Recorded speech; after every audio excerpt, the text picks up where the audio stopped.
Hello everyone, আসসালামু আলাইকুম। Back to another brand new video. আজকে আমি একটি সেইকো ব্র্যান্ডের অরিজিনাল একটি ওয়াচ আনবক্সিং এবং রিভিউ করব। আজকে যে ওয়াচটি রিভিউ করব সেইকো ব্র্যান্ডের, এটি একটি স্পোর্টস টাইপ একটি ওয়াচ Seiko5 সিরিজের।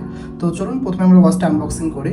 তো আনবক্সিং করার আগে আমি বলে রাখি যে আজকে যে ওয়াচটা আমি দেখাবো অনেক বেশি বিউটিফুল একটি ওয়াচ, যেটা দেখলেই বুঝতে পারবেন। তো এই হলো প্যাকেজিংটা ওয়াচের, যেটা চলে আসছে একদম অরিজিনাল প্যাকেজিং। তো দেখতেই পাচ্ছেন ওয়াচটি অনেক সুন্দর একটি ওয়াচ এবং golden silver two tone colour combination ওয়াচটি।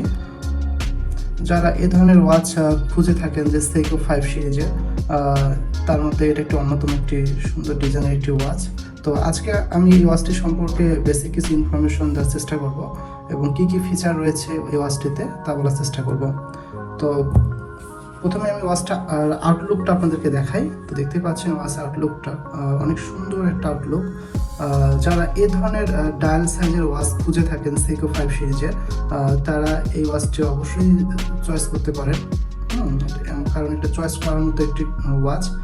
এটা যে ডিজাইন এবং কালারটা, তো সব মিলে অনেক সুন্দর একটি ওয়াচ। দেখতেই পাচ্ছেন লকের মধ্যে Seiko লেখা ইনগ্রাভ করা রয়েছে, অনেক সুন্দর।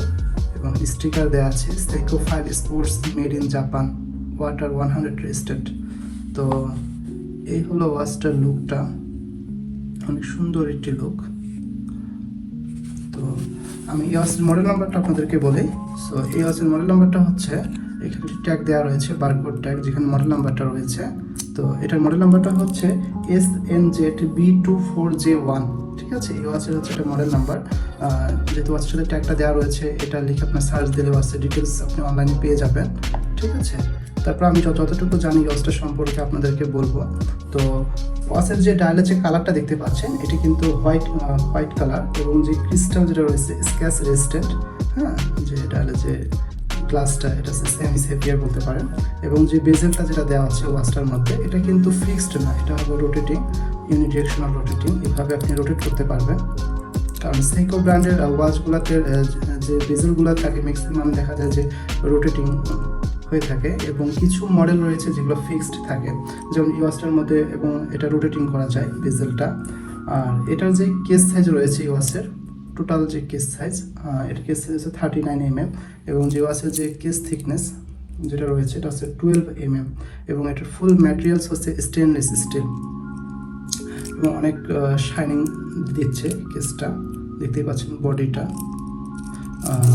আর এটা যে ব্যাক সাইডটা যদি আমি আপনাদেরকে দেখাই ওয়াচের, দেখতেই পাচ্ছেন এটা ব্যাক সাইডটা রয়েছে ট্রান্সপারেন্ট, যেটা মেকানিক্যাল ওয়াচের ক্ষেত্রে হয়ে থাকে এবং মেশিনগুলো দেখা যায়। এবং এর ব্যাক সাইডে কিন্তু আপনার Seiko মেড ইন জাপান খোদাই করে লেখা রয়েছে এই ওয়াচটার মধ্যে, যেহেতু এটা একটা অটোমেটিক ওয়াচ।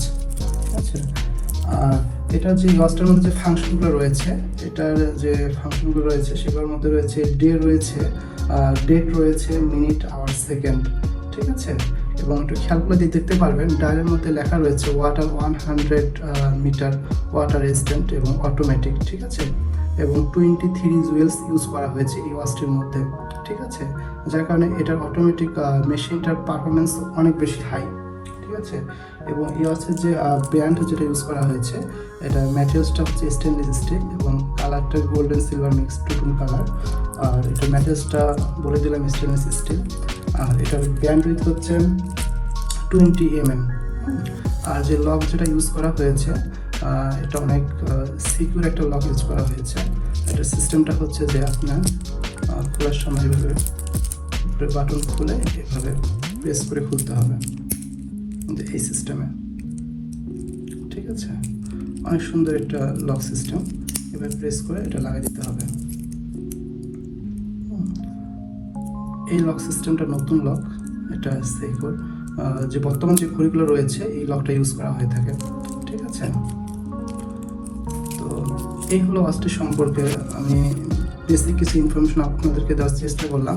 তো যারা এ ধরনের ঘড়ি খুঁজতেছেন বা এ ধরনের ঘড়ি সম্পর্কে বেসিক কিছু ইনফরমেশন জানতে চাচ্ছেন, তো আশা করি এই ভিডিওটা আপনাদেরকে অনেক বেশি হেল্প করবে এই ওয়াচটা সম্পর্কে জানতে। তো আজকের ভিডিওটি এই পর্যন্ত। দেখা হবে নেক্সট ভিডিওতে অন্য কোনো ওয়াচের রিভিউ নিয়ে বা আনবক্সিং নিয়ে। তো সেই পর্যন্ত সবাই ভালো থাকবেন, সুস্থ থাকবেন। আল্লাহ হাফেজ।